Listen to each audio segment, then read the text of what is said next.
So, hello guys, good morning. So, kilala nyo naman kung sino ako.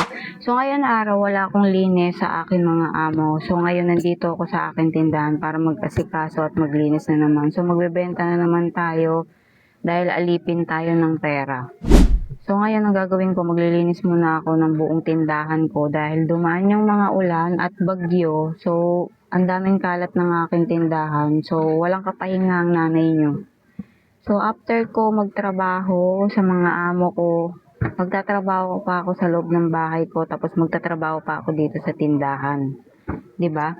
Gaya ng mga single mom. Basta mga single mom talaga, hindi mo na pwedeng iasa yung trabaho na to sa kahit sinong tao. Sino? Sino maglilinis? Sino gagawa ng trabaho ko? Wala. Ako lang.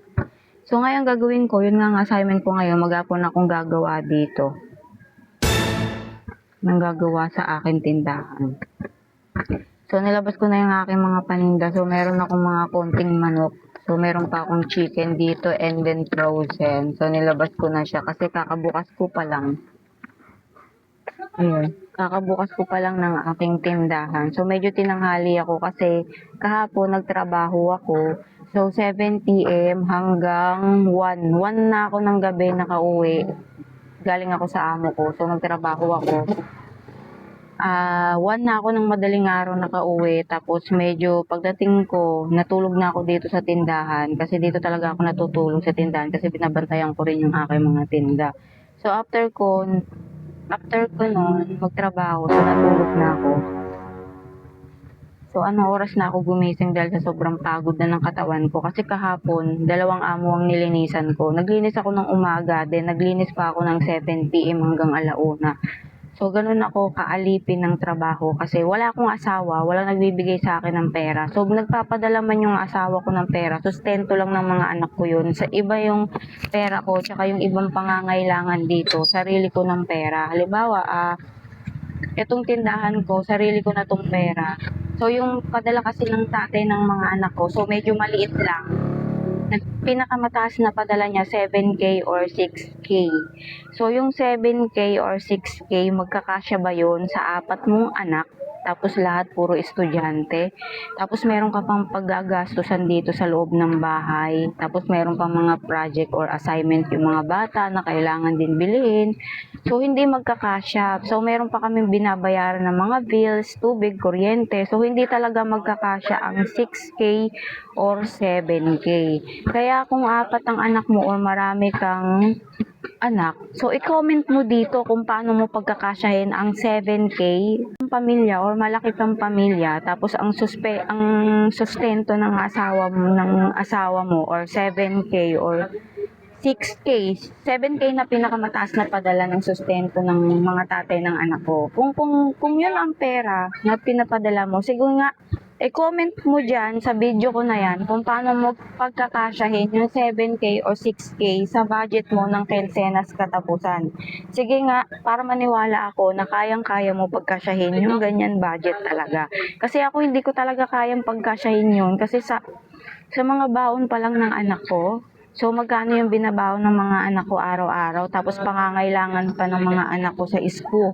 Sa school, like may mga project or mga pinapabili ng mga assignment or mga project na yan na ginagastosan ng pera. Tapos, meron pang gagastusin dito sa loob ng bahay, like maubusan ka ng kalan. Mineral mo pa, magkano ang mineral? Yung mineral sa amin, tumatagal ng 2 araw lang. Magkano ng mineral? 30 pesos.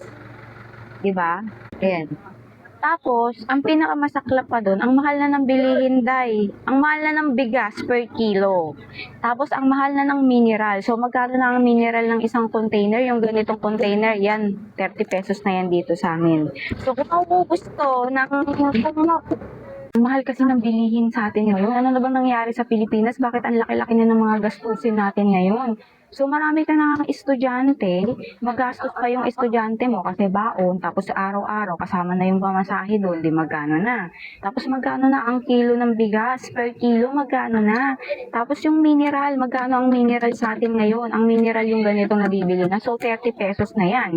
Kung mauubos to ng 2 araw, so i-divide mo siya, i-plus mo siya kung magkano yung magagastos mo sa isang kinsenas na ganito. Tapos after meron ka pang mga babayaran na tubig, kuryente, tapos yung gas pa. Pag naubos ang gas, siyempre saan kukunin? O, di ba? So, ano gagawin ng nanay? Siyempre yung nanay, kakayod ng kakayod para kumita ng pera kasi mahirap ang buhay. Di ba? So, ikaw ba naman, may pera ka lang ng, halimbawa, ikaw nanay ka, umaasa ka lang sa padala ng asawa mo. So, magkano lang yung padala ng tatay ng mga anak mo? Pinakamataas na yung 7K or 6K. Sige nga, tanong ko sa'yo kung paano magkakasya ang 7K kung nanay ka. O, di anong gagawin ng nanay? Di kakayod ng nanay. Maghanap ng pera, gagawa ng paraan. Na lahat ng negosyo papasukin. Kumita lang ng pera kasi alipin tayo ng salapi. Sige nga, kaya i-comment mo dyan kung magkakasya ba talaga ang 6K to 7K sa budget mo. Ang dami mong anak, lahat estudyante. So, hindi ako naniniwala na kasyang-kasya ng 10 semesters katapusan niyan. Kasi kung kasya lang yan, di na ako magtatrabaho ng kasambahay. Mahirap maging kasambahay. Maglalaba ka, magpuplansya ka sa trabaho, sa bahay ng mga amo mo. Sige nga, di ba? Kung ganun lang din, di syempre, dahil ikaw nanay ka, may 4 kang anak, gusto mo makapagtapos ng pag-aaral, gagawa ka ng paraan, pagdagdag ng kita. Kaya nga nagtayo ako ng negosyo ko para kung halimbawa na madelay may padala kung ano man ang mangyari, may emergency, may makukuha akong pera kahit papano. Umiikot yung sahod ko. Dito lang din umiikot yung sahod ko kasi alipin nga ako ng salapi dahil 4 ang anak ko. So, kaya ngayon, kung wala ako ngayon sa trabaho ko, nandito ako sa tindahan, nagbebenta, nagtitinda, nag-aasikaso ng paninda. Tapos, mamaya-maya maglalaba pa ako kasi ang dami kong labahan kasi dumaan ng bagyo. So, di ba? Ganun kahirap maging nanay. Kaya, ganito ang aking life everyday. Kung walang trabaho sa amo, nandito ako sa bahay, nag-aasikaso ng mga anak at ng tindahan. Kaya ito ngayon ang assignment ko, gumawa sa tindahan. Kaya tara, samahan niyo ako maglinis at gumawa dito sa tindahan kung ano mga kailangan kong repakin. So, ayan na yung natira kong frozen tsaka chicken. So, yan na lang yung natira. Pinapaubos ko na lang yan para para makapamalengke uli ng bago. So, ang dami ko lilinisin kasi ito mga alikabok na to. Grabe ang alikabok niyan ngayon. Pati ito. So, wala na akong kailangan ko mag-repack na ito. Tapos, ito. So, wala na. Kailangan ko mag-repack. Yung mga harina ko, so wala na rin. Konti na lang din. So, re-repacking ko yan. Kasi minsan mga anak ko lang yung mga nagbabantay dito. So, kailangan ko ng mga repair. Kailangan ko lang mag-repair ng mga ganito. So, kailangan na So, ayan. Dun. Ang dami kong paninda. So, ang dami nang wala sa aking paninda. So, mamamalengke ako. Ayan. So, ang dami nang wala hanggang doon sa labas. Meron akong paninda doon sa labas. Doon sa pinakalabas. Ayan sa labas. Yung mga palamig ko na nire-repack ko. So, kung nakikita nyo yun sa akin mga vlog. So, wala na kailangan. Wala na kailangan repack ko. So, yung kailangan mapunasan yan kasi sobra na. So, wala na rin akong popcorn and malagkit. Wala na. Ubus na yung aking mga paninda. So, kailangan ko na yung takalin. So, ang dami kong gagawin. Ang dami kong lilinisin. So, kaya ako naglinis na ako dito banda Nilinis ko na to hanggang dun sa may labas. So, ito naman, magpupunas-punas ako. So, meron pa akong paninda sa labas. Yun, tinatamad ako lumabas kasi mainit. So, ito yung sa harap. Pupunasan ko lahat-lahat, isa-isa yan kasi mamamalengke na ako. Kailangan ko mamalengke para umikot uli yung aking kaperahan. So, kasi alipin nga tayo ng pera, lumilipad yung aking yan. Alam nyo ba na nahihirapan talaga ako kasi kaya ako nag-iipon ng pera. Gusto ko paayos yung tindahan ko sa harap kasi ang init, ayan nasira na kasi siya nung bagyo, nung nakaraang taong pambagyo. So, hindi na siya naasikaso. Ngayon, naiinitan yung paninda ko kapag wala yung sa harap, kapag walang trapal yan sa harap. So, talaga siya. Mainitan ng paninda, lulutong ang Tupperware. Ang mamahal pa naman ng Omega na Tupperware ay yung mga mega box. Ang mahal ng mga ganyan, tapos marurupok lang dahil sa init. Kaya nilalagyan ko yan ng sapin. Nilalagyan ko yan ng sapin. Kaya kailangan ko talagang maglinis. Kung pwede nga lang magicin lang, minagic ko na yan para lang kasi dapat pahinga ko na kasi wala akong trabaho sa amo ko, dapat pahinga ko pero ngayon nandito pa rin ako tapos after ko maglinis, maglalaba pa ako, tapos tambak pa yung hugasan namin kasi wala kaming tubig ng 2 araw. Yan. So, ang dami kong kailangan gawin. Tapos bukas, kinabukasan, may gawa na naman ako sa amo ko, 'di ba? Ang dami. Dami. Eh, ito kailangan na itong mga, punasan eh. Kasi open space kasi yung tindahan ko. Yung alikabok, nakikita niyo yan. Sasagap yan dito lahat eh. Grabe na kalikabok niyan. Kahit itong mga nasa taas, grabe ng alikabok niyan. Kailangan talaga mapunasan yan. Tsaka i-check ko dyan kung may expired na ba o wala. Kailangan talagang linisin. Kaya tara, maglinis tayo ng tindahan. Kasi bukas may trabaho na naman ang lola niyo. Kailangan matapos to ng isang araw. Kaya tara, maglinis na tayo, mag-start tayo. So, una kong gagawin is magre-repack-repack muna ako. Kasi mabilis sa akin yung mga repacking. Tsaka mas malaki ang tubo dyan sa mga repacking. At least kahit nagtatrabaho ako, kahit natutulog ako, kumikita pa ako ng bariya, pambaon ng mga anak ko. So, meron akong dinurog na bawang. So, ito yung gagawin ko first. Mali pala tayo. So, ilagay muna natin to bago natin ilagay. So, lagi ako nagre-ready ng mga bawang na durog. Yung mga ganito. Kasi minsan binibenta ko rin to. Yung 10 piso ko nito is isang kutsara or 2 kutsara. Kasi minsan, meron akong mga kapitbahay na itsutera na nabili ng ganito ko. Kaya so, ito muna yung first na ginagawa.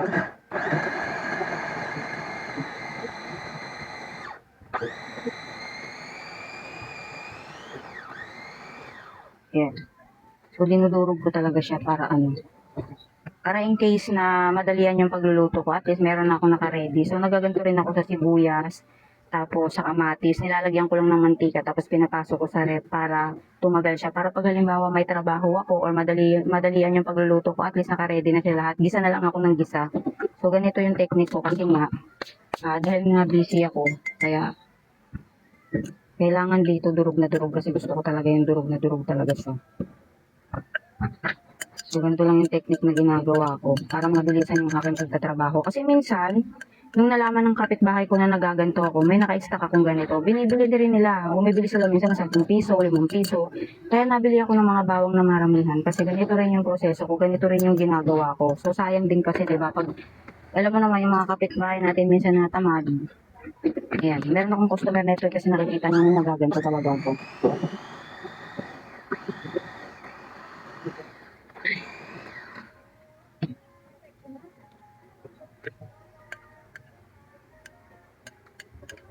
Bukas ko. Ubus na, bukas pa ako mamili. So, kailangan durog na durog kasi gustong gusto ko yung durog na durog talaga siya.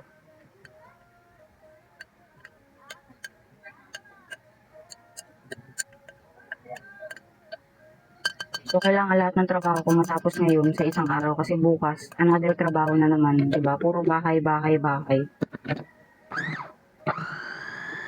Na siya. So, ganito lang ang ginagawa ko. Nilalagay ko siya sa isang malinis na Tupperware. So, malinis kang Tupperware tapos tatanggalin mo lang to. Kailangan tanggalin mo yung blade. Pag may mga ganito kayo, ingat kayo sa blade kasi matalas yung blade. Tapos, saka ko siya ibubuhos dito. Yan. Nire-ready ko na to kasi minsan kailangan mabilisan yung trabaho, kailangan kilos ka ng kilos.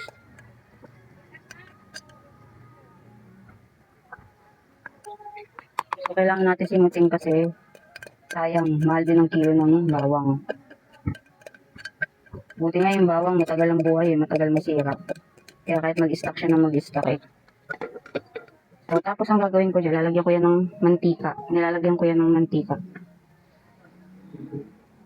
Ang hirap pag mahaba yung kuko. Hindi ka makabukas ng mga ganito, putang ina. Hayop eh. Kalandian kasi ng nanay nyo eh, putang ina eh. Alam nyo kasi minsan, kailangan din natin magpaganda ng mga kuko eh. Kailangan din natin magpaganda kasi ito lang talaga kaligayahan ng mga nanay eh. Tsaka ito kasi mga to, may mga purpose dati sa akin to. Kapag mahaba ang kuko ko. Kaya sinadya ko yan kasi pag naglalaba ako ng mga uniform ng mga anak ko or uniform sa mga amo ko, 'di ba may mga bulsa yung ganito. So 'di ba may mga dumi yun. So sinisiksik ko yung kamay ko, itong pinangtatanggal ko. Kaya lahat ng kuko ko may mga purpose yan. May mga kanya-kanyang gawain yan. Yan. Yung mga kuko ko nagtatrabaho din yan kaya natanggal na nga yung isa kasi nabali. Yan. May mga purpose yung mga ganyan. Kasi maganda na yung kamay mo, may purposes pa siya. Kasi pag mahaba ang kuko mo, nagagamit din siya sa mga panglinis. Kasi minsan ang ginagawa ko, yung mga ganitong Tupperware. Di ba may mga gilid-gilid yan? Hindi naman basta-basta naaabot yan ng mga basahan or ng mga pangkuskus ng plato. Ginagawa ko, sinisiksik ko yung basahan dito, tapos ginaganon ko yan, yung mga gilid-gilid yan, ito. Yung mga ginigilid-gilid yan, ginaganyan ko yan. Kaya itong kuko ko, may purpose yan. Kaya ang kuko. Kaya kayong mga lalaki, kung ang mga asawa nyo, magaganda ang mga kuko, mahahaba, huwag kayong magalit kasi lahat ng yan may mga purpose. May mga purpose lahat yan. Dito mapapabilis din ang trabaho namin. Pero yun nga lang, mahirap magbukas ng mga ano. Kasi pag mahaba kasi ang kuko, madali kasi din maglinis ng mga, alam mo yung mga pangkot-kot-kot-kot na dumi. Kahit nga pang kulangot mo to, mabilis makaano ng kulangot to eh. Makadakot talaga ng ano eh, kulangot eh. So after nito, binubuhos ko na yung mantika, pakunti-kunti.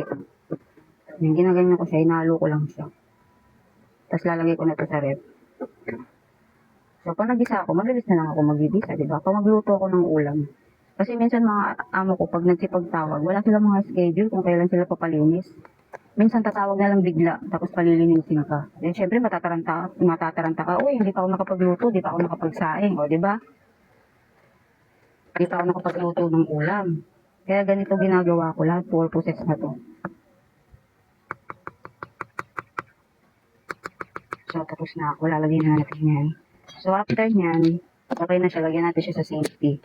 So, lalagay na natin to sa rep. Ganito lang ka-basic yung ginagawa ko. So, lalagay na to sa rep. Ako yung mga paninda ko sa loob, ipapasok ko muna. Kasi tignan nyo yung panahon. Oh. Parang uulan na naman. Nagbabadyag na naman ng ulan. Ayan o, ang lakas na naman ng hangin. Tapos makulimlim na naman. Kaya magaan. Kasi alam kong uulan talaga to eh.